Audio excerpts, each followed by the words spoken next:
La voz de los protagonistas. Contacto telefónico. Continuamos en Contextos y nos da muchísimo gusto recibir vía telefónica desde la Ciudad de México a San Juana Martínez. Ella es periodista de investigación en Proceso, Sin embargo, en una gran cantidad de medios de comunicación. También escritora de varios libros de investigación periodística. El más reciente, Prueba de Fe. La red de cardenales y obispos en la pederastia clerical, prologado por el obispo de Saltillo, Raúl Vera López. San Juana Martínez, un gusto saludarle en el estudio. Marcela Pámanes y un servidor, Juan Ceballos. Un gusto enorme estar con ustedes y con su auditorio.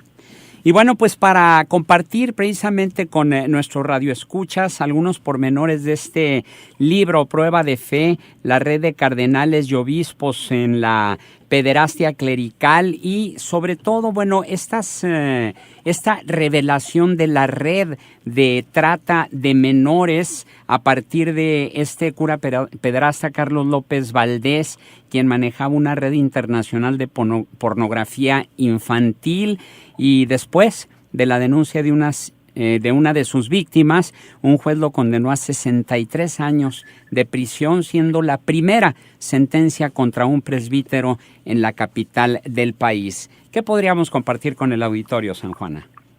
Sí, Juan, pues mira, es una sentencia histórica. Por primera vez se logra condenar a un sacerdote con ese número de años por delitos sexuales. Y bueno, es una sentencia que viene a ayudar al resto de las víctimas de abusos sexuales de sacerdotes que llevan décadas buscando el acceso a la justicia y la reparación y no lo han conseguido, porque en México quiero decirles que ha imperado la impunidad. También es el esfuerzo de la víctima, Jesús Romero Colín, quien se empeñó desde luego con convicción y con compromiso por la justicia en seguir luchando y sacar adelante el proceso judicial que inició hace 11 años. A veces me preguntan, ¿es justicia después de tantos años? La justicia es lenta, efectivamente, aquí en México y a veces no retributiva.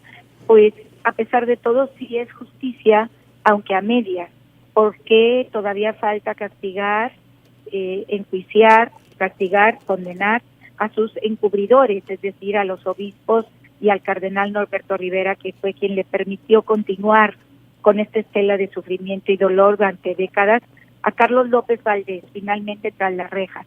Tiene 74 años, con lo cual seguramente no cumplirá los 63 años que le han impuesto de pena por la edad, pero bueno, es un referente jurídico, judicial, que servirá bastante a las víctimas. En este programa la pregunta del día es ¿qué opina usted sobre el papel de las autoridades eclesiásticas en el castigo de curas pederastas? ¿Cuál sería su opinión al respecto? Bueno, mira, la verdad es que la jerarquía católica ha respondido en las últimas décadas. Yo tengo investigando este tema más de 25 años, ¿verdad? Desde que fui corresponsal en el Vaticano y empecé a atender y a reportear y a investigar el caso del cura pederasta por antonomasia de la Iglesia Católica, que es Marcial Maciel, el fundador de los Legionarios de Cristo. Y bueno, siempre la respuesta de las autoridades eclesiásticas ha sido proteger al depredador sexual con sotana y despreciar a las víctimas. Eso han hecho y esa ha sido la constante, esa es la verdad. Y las autoridades judiciales han decidido voltear hacia otro lado. Hasta ahora había sido imposible encarcelar a los agresores sexuales. A contagotas se había conseguido apenas algún proceso con algún sacerdote, pero difícilmente se habían conseguido sentencias tan importantes como esta de Carlos López Valdés.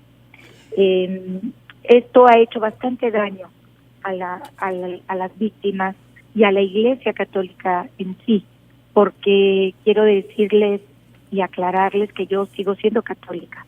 Yo soy católica y pienso que esta actitud y estos actos abyectos que cometen los ministros de culto no tienen nada que ver con Dios, y que esto hace daño a la propia Iglesia.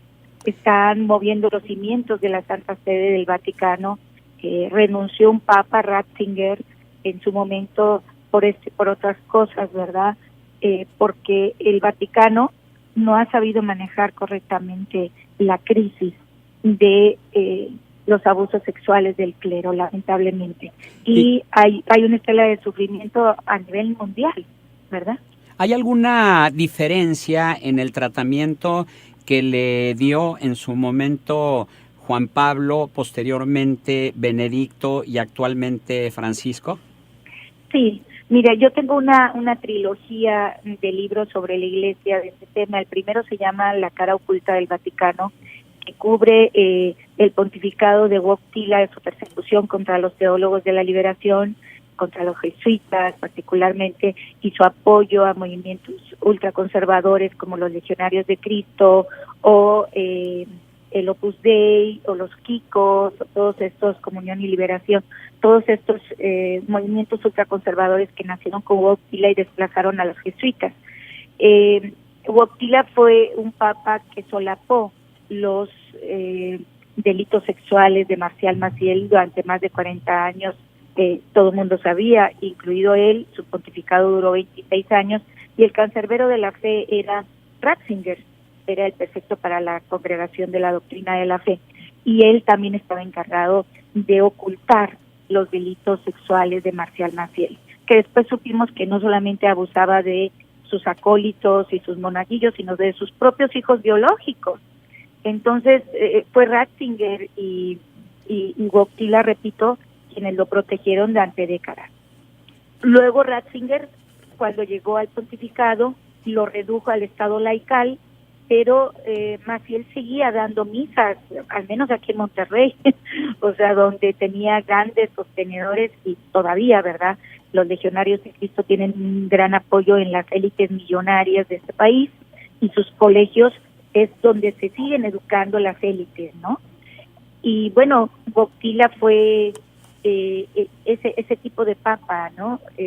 Luego Ratzinger intentó hacer como esta especie de borrón y cuenta nueva. No se pudo, porque después surgieron nuevos escándalos, muchos escándalos a nivel mundial, en particular también aquí en México, con otros sacerdotes pederastas que yo investigué, como el caso del cura Nicolás Aguilar, que violó de 60 niños en la Sierra de Puebla, pero a 28 niños más en Estados Unidos, y el cardenal Roger Mahony y de Los Ángeles y el cardenal Norberto Rivera se encargaron de intercambiar puras pederastas para evadir la acción de la justicia.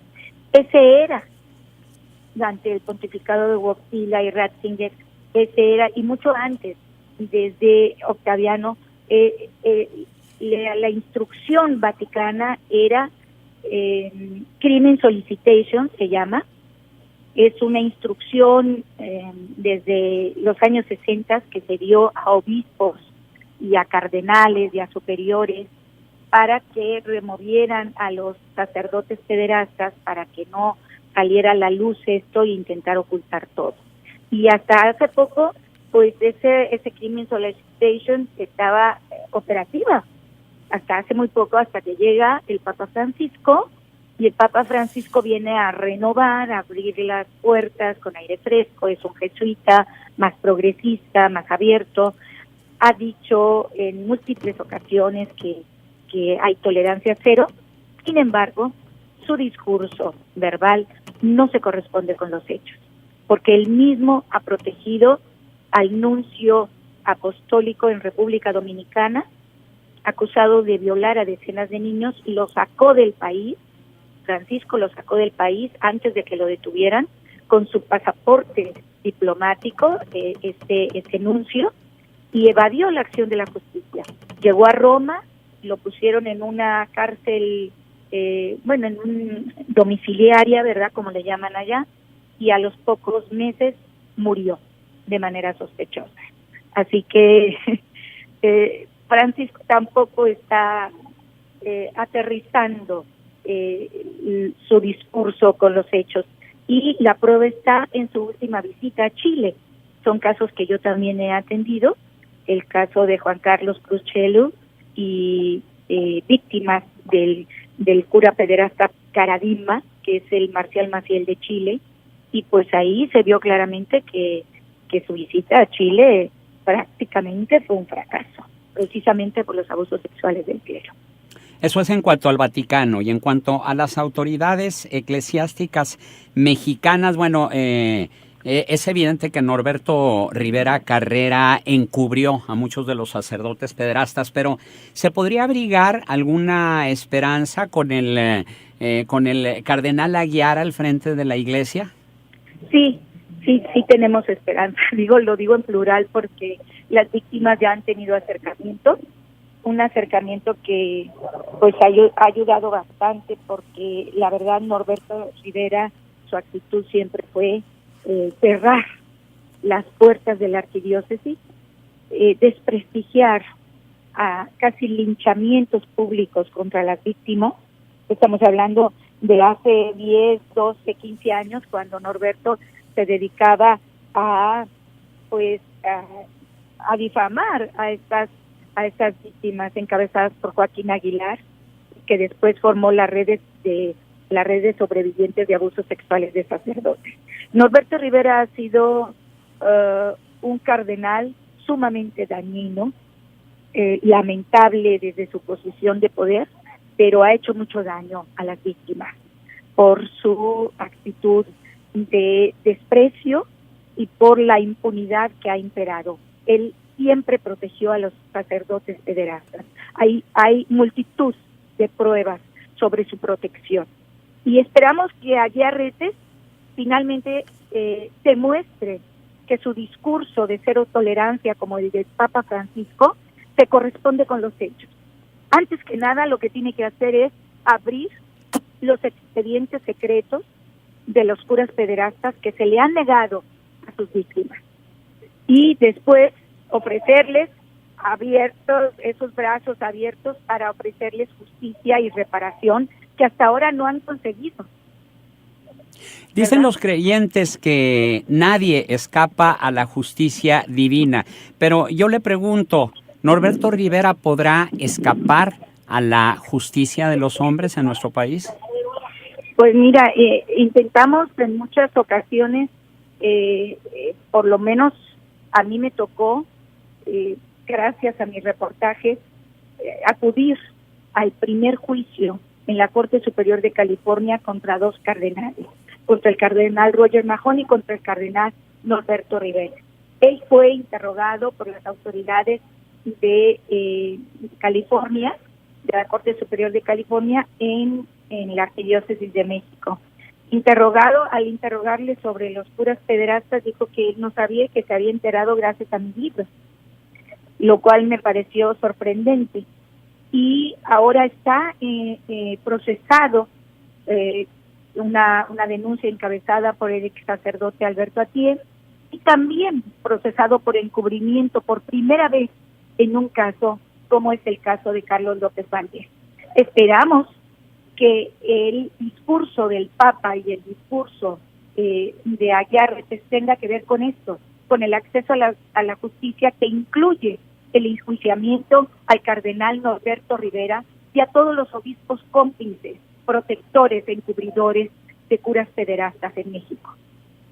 Ahora bien, Jesús Romero Colín, que fue una de las víctimas del sacerdote Carlos López Valdés, menciona usted en su libro Prueba de Fe de que le entregó un CD que pudo sacar Jesús y que contiene más de 70 imágenes de contenido explícito, y en el que dice textualmente Jesús Romero Colín: el padre Carlos, además de pederasta, es pornógrafo. Su vida transcurría entre abusos sexuales, material pornográfico y Dios.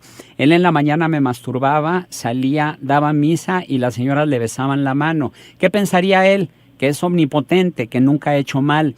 La misma gente fomenta a estos sacerdotes, las mismas autoridades que no hacen nada, el gobierno que lo sabe y permanece en silencio, sin actuar, dice Jesús.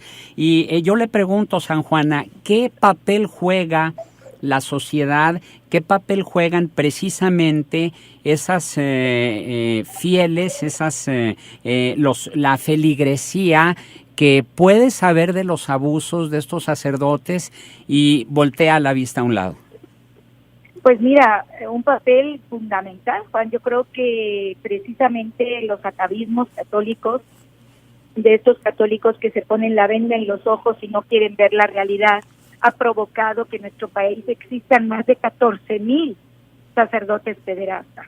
Estamos hablando que esto tiene que ver con la complicidad de la propia feligresía, que al ver que el sacerdote tiene un ahijado a quien pues mete en las casas parroquiales o a varios ahijados, todo esto es sospechoso y la gente hace la vista gorda, pobrecito el padrecito, ¿verdad?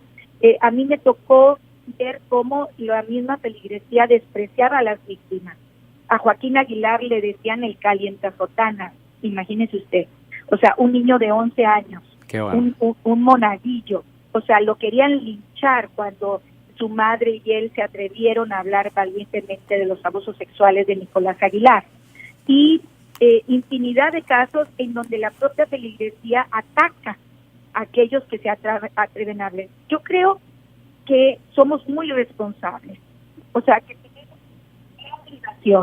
tenemos la firme obligación de demostrar que estamos a favor de construir una iglesia decente, de que los católicos decentes, honestos, no podemos permitir este tipo de aberraciones sexuales, de que los católicos comprometidos con los valores éticos de la cristiandad no podemos hacer la vista gorda ante estos comportamientos delincuenciales de los agresores sexuales con sotana.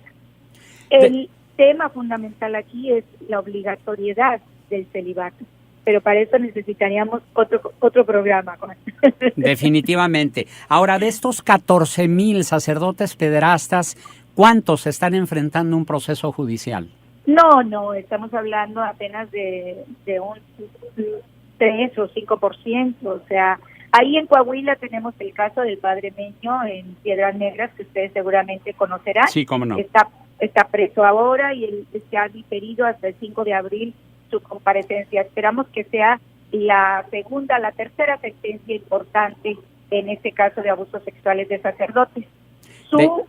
Sus delitos están plenamente comprobados. Así es. Entonces, es muy importante señalarlo, ¿no? Claro, por supuesto. La semana pasada platicábamos en este espacio con Gerardo Márquez Guevara, el fiscal general del estado de Coahuila, y le preguntábamos cuántas investigaciones hay en torno a sacerdotes en el estado de Coahuila. Nos decía que son 4 los que están sujetos a investigaciones que todavía no llegan a una conclusión. Sin embargo, bueno, pues siguen abiertas las carpetas y las averiguaciones.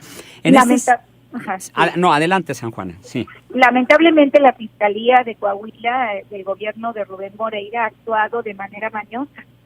En este caso, protegiendo al obispo protector del padre Meño en Piedras Negras, que es el obispo Loncho.